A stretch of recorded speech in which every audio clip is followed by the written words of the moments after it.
warahmatullahi wabarakatuh. Selamat pagi menjelang siang saya sampaikan kepada Bapak Bagir Soleh selaku dosen mata kuliah Jasa dan Bimbingan Konseling Manajemen, dan selamat pagi menjelang siang juga saya sampaikan kepada teman-teman MPIC yang berbahagia. Pertama-tama marilah kita panjatkan puja dan puji syukur kita kehadirat Allah Subhanahu wa taala yang mana beliau telah memberikan rahmat, sehat dan sempat sehingga kita bisa berkumpul pada pertemuan kali ini. Kedua kalinya selawat serta salam tetap terlimpahkan kepada junjungan kita Nabi besar Muhammad sallallahu alaihi wasallam. Nah, di sini saya atas nama Lailatul Barakah sebagai pemandu pertemuan pada kali ini yang akan mengusung tema tentang keprofesian dalam bimbingan konseling. Nah, poin yang akan kita bahas dalam tema keprofesian dalam bimbingan konseling di sini adalah terkait kompetensi yang dimiliki dari seorang pembimbing atau konselor, keterampilan dari seorang pembimbing atau konselor, dan etika dari seorang pembimbing atau konselor. Nah, saya di sini sebagai materi yang pertama akan menjelaskan terkait kompetensi dari seorang pembimbing ataupun konselor.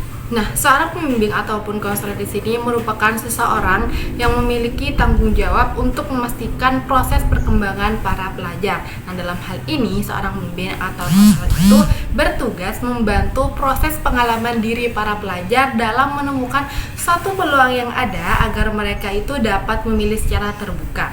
Nah, di mana dalam hal ini itu bertujuan untuk mempercepat pada proses perkembangan pada diri pelajar sehingga mereka dapat memunculkan sumber kekuatan dalam diri mereka sendiri untuk proses perjalanan yang akan mereka lalui. Dalam hal ini, maka seorang konselor ini harus memiliki suatu kemampuan di mana hal ini untuk menciptakan suatu hubungan yang harmonis sehingga dapat tercipta suatu iklim lingkungan yang baik dengan para pelajar tersebut. Nah, dalam memberikan suatu layanan konseling di sini, seorang pembimbing ataupun konselor harus dapat memiliki suatu kemampuan ataupun keterampilan terkait konseling, baik itu dari segi pendekatan, strategi ataupun teknik dalam proses layanan konseling tersebut, di mana kemampuan yang dikatakan sebagai suatu kompetensi yang harus dimiliki seorang pembimbing ataupun konselor ini mengarah pada ranah kompetensi pedagogik, kompetensi kepribadian, kompetensi sosial maupun kompetensi profesional. Nah, yang pertama adalah kompetensi pedagogik, di mana kompetensi pedagogik ini merupakan suatu kompetensi yang berkaitan pada ranah suatu pemahaman terkait layanan bimbingan dan konseling pada suatu pendidikan terhadap para pelajar. Dan dalam hal ini terlihat dari setiap aspek, baik itu perkembangan dari segi fisiologisnya ataupun dari segi psikologisnya. Nah, yang kedua adalah terkait kepribadian, di mana kompetensi kepribadian ini merujuk kepada perilaku individu yang berkaitan dengan performance yang harus dimiliki oleh seorang konselor untuk dapat memandu, mengarahkan, dan memberikan petunjuk sebagai bentuk solusi terhadap permasalahan-permasalahan yang dihadapi oleh para pelajar tersebut. Nah, dalam hal ini seorang kompetensi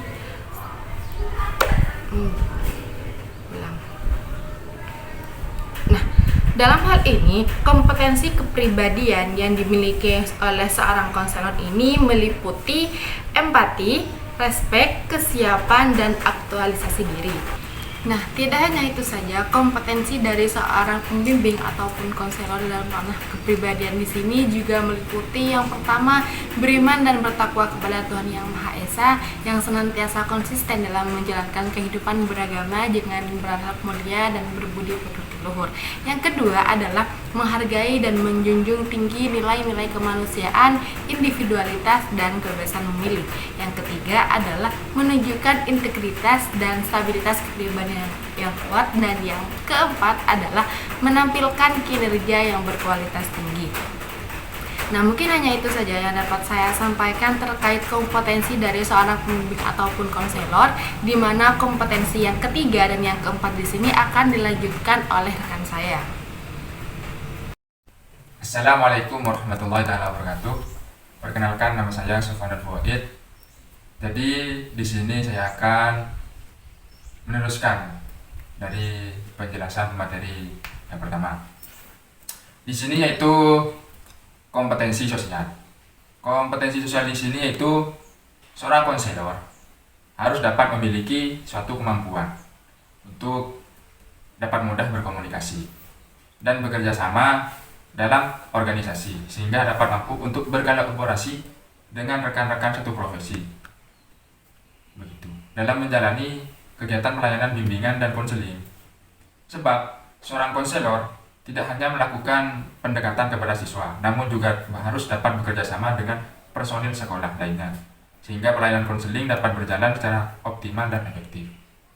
Jadi, tugas dari konselor tersebut bukan hanya mendekatkan diri kepada mahasiswa atau siswa.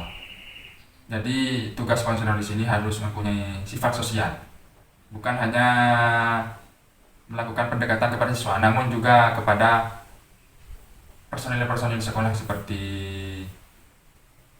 TU, guru-guru yang lain, begitu. Karena akan dapat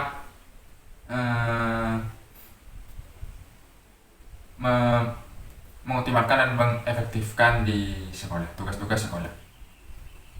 Dan yang nomor 4 di sini yaitu kompetensi profesional. Kompetensi profesional di sini yaitu merupakan suatu kompetensi dalam memahami konsep bimbingan dan konseling untuk dapat diimplementasikan dalam suatu kegiatan pelayanan. Dalam kompetensi profesional, seorang konselor memiliki beberapa aspek dan indikator yang harus dapat dikuasai dalam menjalani tanggung jawabnya. Jadi, kompetensi profesional di sini yaitu kompetensi dalam memahami konsep bimbingan dan konseling untuk diimplementasikan dalam suatu kegiatan pelayanan. Di antara indikator tersebut, yaitu yang harus dikuasai oleh seorang konselor adalah meliputi, yaitu yang pertama, seorang konselor harus dapat menguasai konsep praktis dalam penilaian terhadap kondisi, kebutuhan, dan masalah konseling. Itu yang pertama. Yang kedua itu seorang konselor harus dapat menguasai kerangka teoretik dan praktis dalam bimbingan dan konseling yang mengarah kepada pelayanan. Seorang konselor harus dapat merancang program bimbingan dan konseling yang didasarkan pada kebutuhan secara komprehensif. Terus, seorang konselor harus dapat menerapkan program bimbingan dan konseling yang komprehensif melalui suatu pendekatan secara kolaboratif. Terus, seorang konselor harus dapat menilai terhadap proses dan hasil yang didapatkan dalam bimbingan yang dilakukan. Terus, seorang konselor harus dapat berkomitmen pada etika profesional. Yang terakhir yaitu seorang konselor harus dapat menguasai konsep praktis terhadap proses penelitian dalam bimbingan dan konseling. Nah, mungkin itu adalah indikator yang harus dikuasai oleh seorang konselor. Nah, mungkin itu penjelasan dari saya. Kurang lebihnya mohon maaf. Assalamualaikum warahmatullahi wabarakatuh. Assalamualaikum warahmatullahi wabarakatuh. Di sini saya Sofia Sari akan melanjutkan dari pemateri kedua.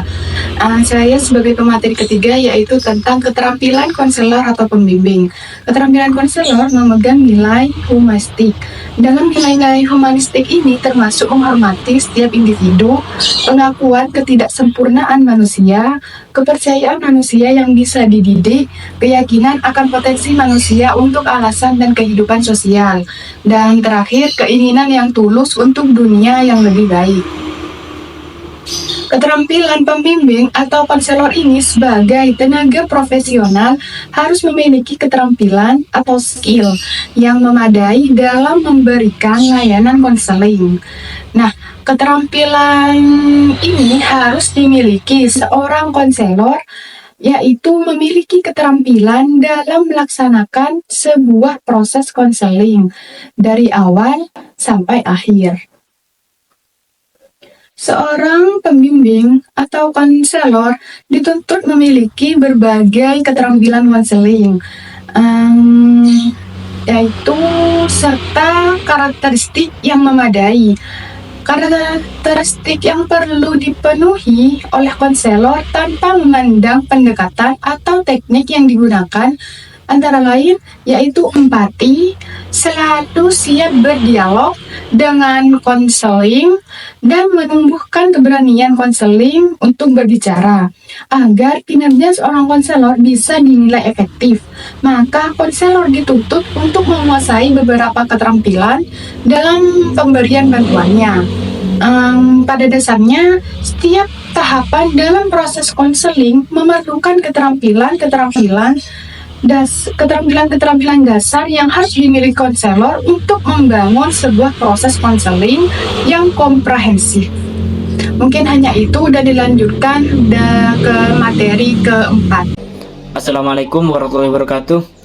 Perkenalkan, nama saya Muhammad Syafruddin. Di sini saya akan melanjutkan dari pemateri yang ketiga, yaitu tentang keterampilan pembimbing atau konselor. Konselor atau pembimbing di sini harus mempunyai 4 keterampilan. Yang pertama itu keterampilan dalam komunikasi. Maksudnya di sini konselor harus mampu berkomunikasi, baik itu berkomunikasi verbal atau komunikasi non verbal. Dan yang kedua itu keterampilan diagnostik. Maksudnya di sini konselor harus menguasai atau terampil dalam pengukuran psikologis, baik itu dengan teknik standar ataupun dengan teknik non standar. Dan yang ketiga itu keterampilan memotivasi konseling. Maksudnya di sini konseling harus mempunyai keterampilan memotivasi konseling. Terus yang keterampilan yang keempat itu keterampilan memanajemen atau manage, di mana keterampilan di sini yaitu mengatur tentang lingkungan dan pengaturan fisik, terus mengatur tentang waktu, dan terus mengatur tentang kontribusi konselor dalam proses konseling. Mungkin itu saja yang bisa saya sampaikan. Assalamualaikum warahmatullahi wabarakatuh. Dan dilanjutkan oleh pemateri selanjutnya. Assalamualaikum warahmatullahi wabarakatuh. Saya Nur Anissa Rizkiatur Rahma. Saya akan melanjutkan dari pemateri sebelumnya. Nah, saya di sini kebagian